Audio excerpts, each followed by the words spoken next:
En este video vamos a estudiar la interacción de la cuerda y la polea en cuyos extremos se ejercen fuerzas. En cualquier sistema en el que una correa plana que solo interactúa con la superficie interior de la polea, existe la posibilidad de que se produzca fricción entre la correa y la superficie con la que está en contacto. Como de costumbre, voy a suponer que la correa es inextensible, su masa es despreciable y no se alisa sobre la polea, lo que requiere suficiente fricción estática entre la cuerda y la polea. Y por otro lado, voy a suponer que la polea está montada sobre un eje sin fricción. Y les muestro algunos ejemplos de poleas que se encuentran en el mercado, algunas para los laboratorios de física, y existen muchas clases de polea de diferentes materiales para la industria. El análisis físico adecuado consiste en tener en cuenta que cada elemento delta de L de la cuerda con un ángulo igual a delta de teta ejerce una fuerza sobre la parte de la polea con la que está en contacto. Entonces ustedes pueden observar que quité la cuerda para mostrar exactamente un delta de longitud de la cuerda que va a estar dado por R multiplicado por el delta de teta. En los extremos voy a colocar las tensiones que experimentaría este delta de L en los extremos de los puntos C y D. Y vamos a identificar todas las fuerzas que actúan sobre el sistema. En la figura se muestran las fuerzas normales que se producen en uno de los puntos de contacto entre la cuerda y la polea, en este caso en el punto medio entre C y D. Y las correspondientes fuerzas de rozamiento, expresadas por este vector, cuya dirección es tangente a la circunferencia de radio R y opuesta a la dirección de rotación. Esto reduce la tensión de la cuerda de modo que F1 debe ser menor a F2. Y entonces ustedes pueden decirme, hablo de que esta fuerza es tangente al círculo de radio R y no la vemos aquí tangente. Entonces voy a poner en movimiento mi sistema para explicar esta tangencia. Entonces lo que he hecho es hacer una animación de tal manera que cambie el delta de teta. Y aquí lo estoy reduciendo de tal manera que este vector que representa la fuerza de fricción se va acercando más bien al largo de la circunferencia y va a ser tangente a él. Entonces, cuando hablo de la tangencia, me refiero a que mi polea debe moverse en un delta de teta que sea muy pequeñito para que la fuerza de fricción sí sea tangente en el punto medio del arco entre los puntos C y D que he llamado delta de L.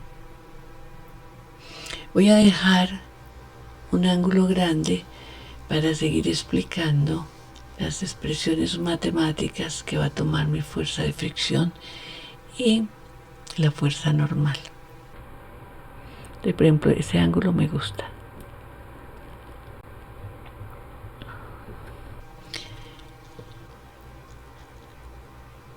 Entonces ustedes pueden observar la fuerza F2, que es la tensión que se va a aplicar en el punto C, es tangente a la circunferencia en ese punto y hace parte de las dos fuerzas, de la normal y de la tangencial, porque yo la puedo descomponer. Aquí tengo un ángulo recto, esta recta es paralela al eje que contiene la fuerza normal y esta recta es paralela a una recta tangente que no la tengo dibujada, pero la recta tangente que pasaría por el punto medio entre C y D. Voy a dibujarla. Observen que dibujé una recta que es paralela a esta y pasa por este punto, utilizando la instrucción de paralela. Bien, entonces yo acá tengo un ángulo recto y este ángulo es delta de teta medios. Entonces yo puedo escribir la función seno como el lado opuesto sobre la hipotenusa y de ahí despejar el lado opuesto, que el lado opuesto entonces es una componente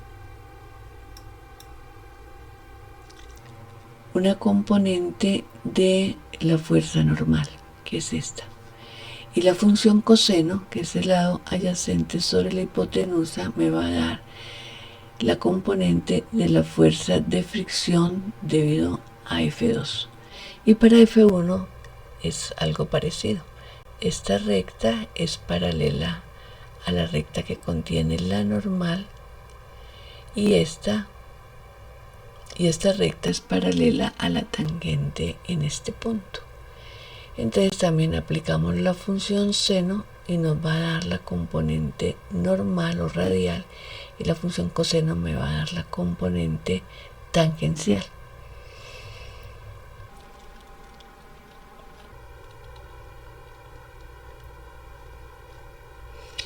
También podemos observar que F2 está determinado el ángulo por teta más delta de teta medios.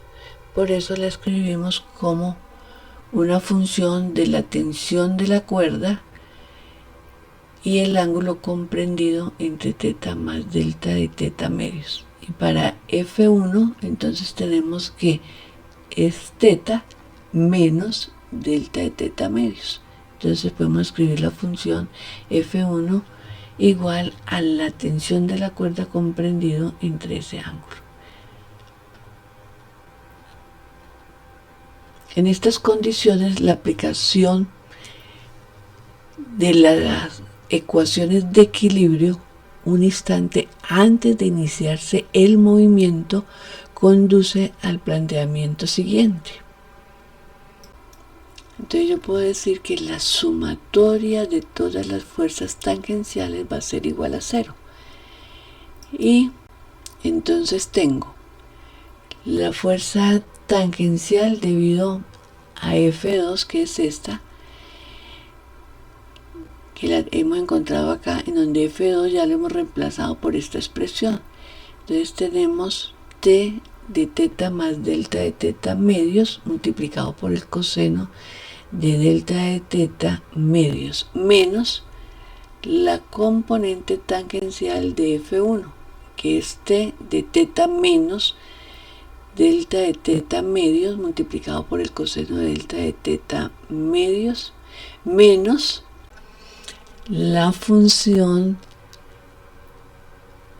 F de R, que es la fuerza de fricción multiplicada por el delta de teta, y esto es igual a 0. Ahora vamos a escribir la sumatoria de las fuerzas radiales o normales al punto de contacto, que van a estar dadas por las componentes de la fuerza F2 y F1 en la normal. Y entonces es igual. Esas dos fuerzas son estas. Esta y esta las voy a considerar negativas. Les va a ser igual a menos T de teta más delta de teta medios multiplicado por el seno de delta de teta medios menos T de teta menos delta de teta medios multiplicado por el seno de delta de teta medios más la normal multiplicado por el delta de teta. Y aquí voy a hacer la consideración es que cuando el ángulo es muy pequeño, recuerden, cuando yo disminuyo este ángulo lo suficiente, esta fuerza se me vuelve realmente tangente. Entonces, entre más pequeño lo haga, puedo afirmar lo siguiente. Si delta de teta tiende a 0, entonces el coseno de delta de teta medios tiende a 1. Entonces, en la primera expresión que contiene coseno, este término es 1, este término es 1, y entonces me queda que t de teta más delta de teta medios, esto es 1, menos t de teta menos delta de teta medios dividido por delta de teta no es más que la expresión de la derivada de la tensión con respecto a teta. Es decir, que la fuerza de fricción es igual al diferencial de t con respecto a teta. Para la segunda ecuación, entonces tenemos la siguiente aproximación. Nosotros sabemos que el límite cuando delta de teta tiende a 0 del seno de delta de teta medio sobre delta de teta medio es igual a 1. Entonces observen. Delta de teta tiende a 0. Entonces este término lo voy a hacer 0.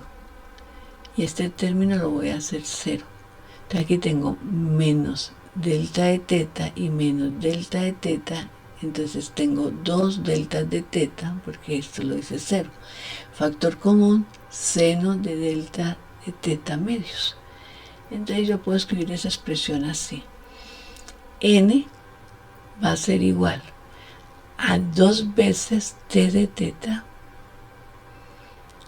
multiplicado por el seno de delta de teta medios dividido por el delta de teta, y aquí multipliqué y dividí por 2 para poder hacer que este término se me haga 1.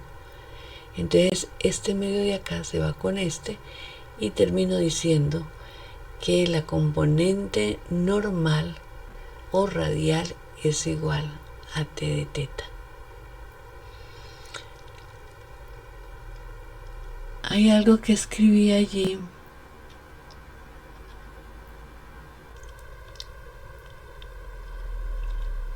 que no lo he explicado, y es esta.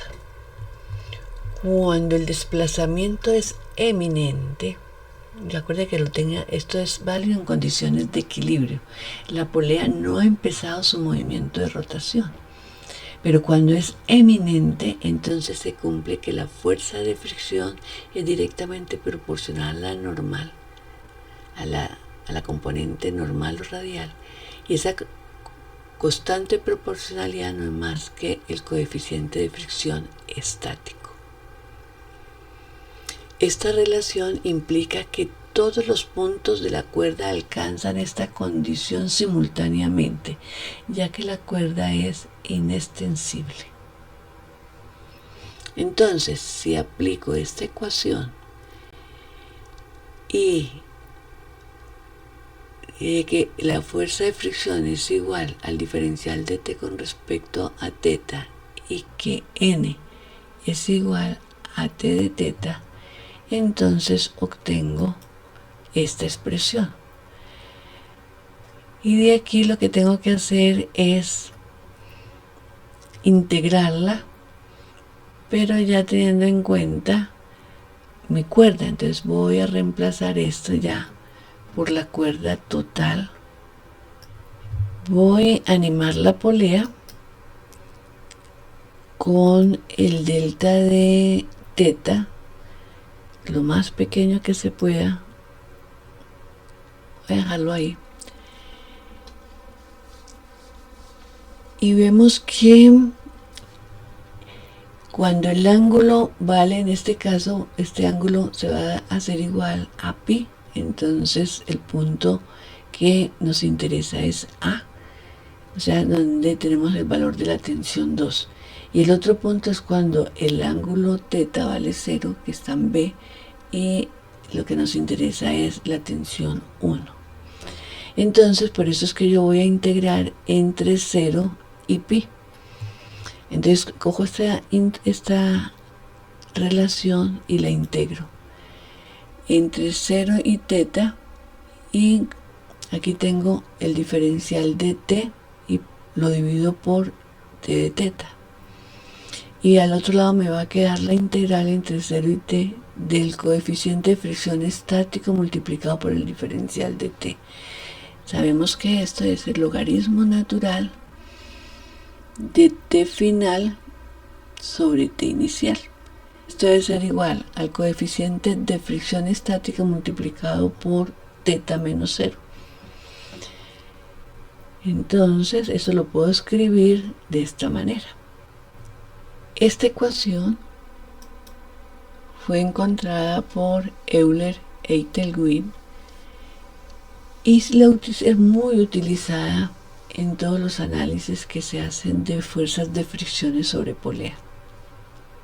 Con esto queda claro que el rozamiento es la causa de que la tensión 2 sea distinta a la tensión 1, y que la polea realmente no es utilizada únicamente para transmitir la tensión 1 a 2. Exactamente, aquí no hay transmisión porque T1 no es igual a T2.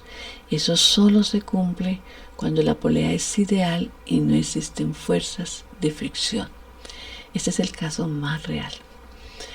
Ahora voy a hacer algo muy interesante. Voy a dibujar los vectores radiales y tangenciales de las fuerzas de fricción que aparecen ahí. Entonces, para eso voy a tomar esta ecuación y esta. Voy a representar inicialmente los vectores unitarios. Tenemos entonces acá los vectores unitarios I y J para las coordenadas cartesianas, y R gorrito y teta gorrito para las coordenadas polares, y la relación entre las coordenadas polares y las coordenadas cartesianas.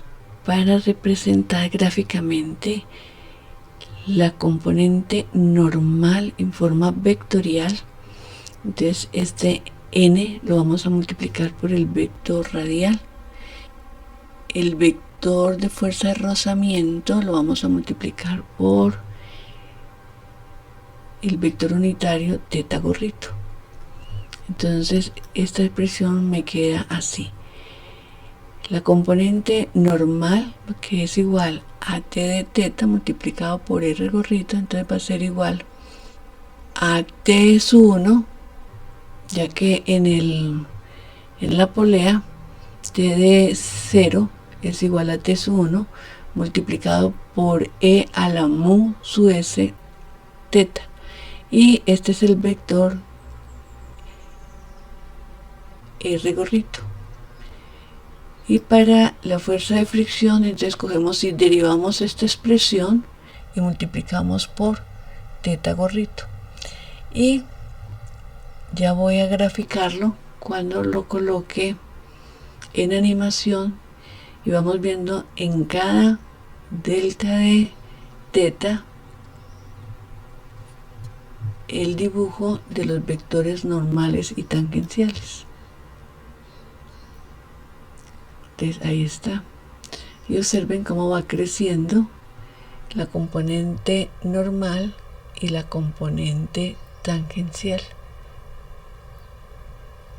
Quiero hacer énfasis en que la tensión 2 es mayor a la tensión 1 para que se dé el movimiento que estamos observando, y que la diferencia entre las tensiones es debida exactamente a la fuerza de fricción.